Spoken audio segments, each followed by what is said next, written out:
With 10 beekeepers in discussion, there will be 20 answers. I work with the 21st answer. I dare to be different. I call this the Peck method.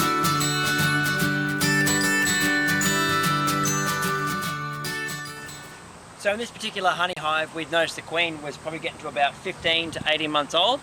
Still performing, but we've decided it's time to change it over with a younger one.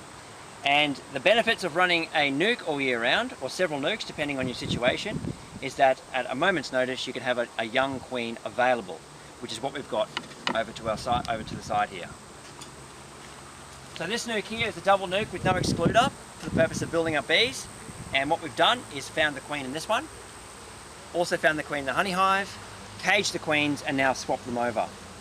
This queen here has just been placed down, and shortly she'll start piping to be fed. And if they behave nicely towards her, she'll amalgamate fine with the colony. So that's the old queen into a nuke, and she'll perform quite well in a nucleus hive. Whereas over here,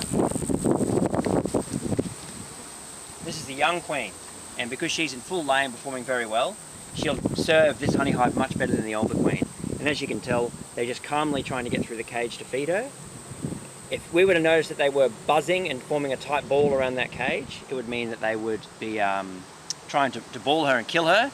But in this 5-minute queen exchange that we practice all the time, never had one failure. So it's a top tip. And as part of the overhaul of the brood box, by changing the queens, we're also removing 4 frames, lifting them up into the middle super, and replacing 4 good stickies downstairs. That'll help keep the bee numbers high and give the new queen plenty of room to lay.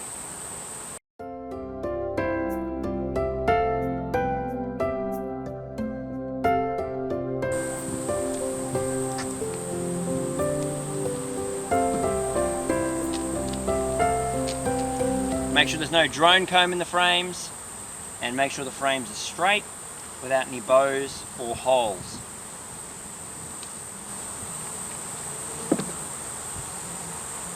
No, that one's too bowed for my liking. That on? Yep.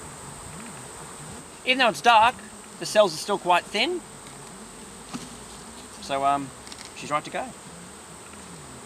So as you can see, as we've done our monthly brood lifts, or as required, we've dated with the month and the year in which the frames went in. So I can tell that these 3 in the middle were put in January 2016.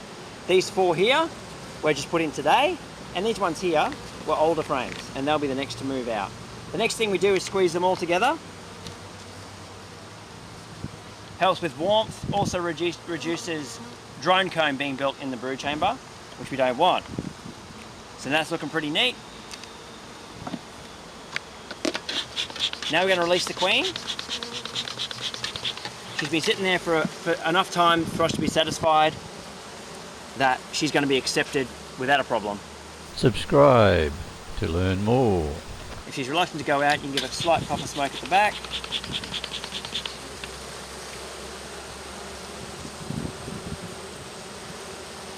Sometimes she gets preoccupied being fed instead. There she goes, she's going. Bang, straight down. And then of course, with all due haste, you want to get that excluder on. For easy cleaning next time, try and have the longitudinal bars on top.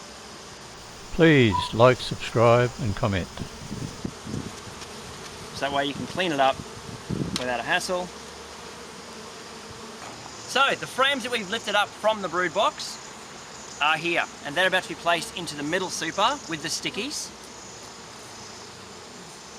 And because we've found the queen and we know that she's safe downstairs, we can easily place these frames up into the middle super. These are our 4 brood lifts, and you must check these within 5 to 7 days for rogue queen cells.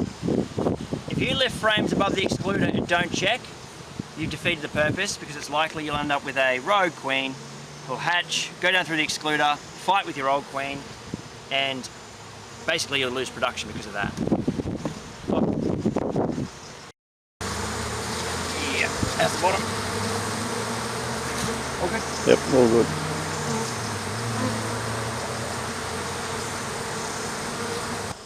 So in one opening of the hive today, it's been pretty efficient, because we've been able to exchange the queen from a nuke to the honey hive and vice versa. we've been able to lift 4 brood to help build up bee numbers, and on top of that, exchange and harvest a full super of honey. And of course, part of any brood inspection at any point in time, you're checking for disease.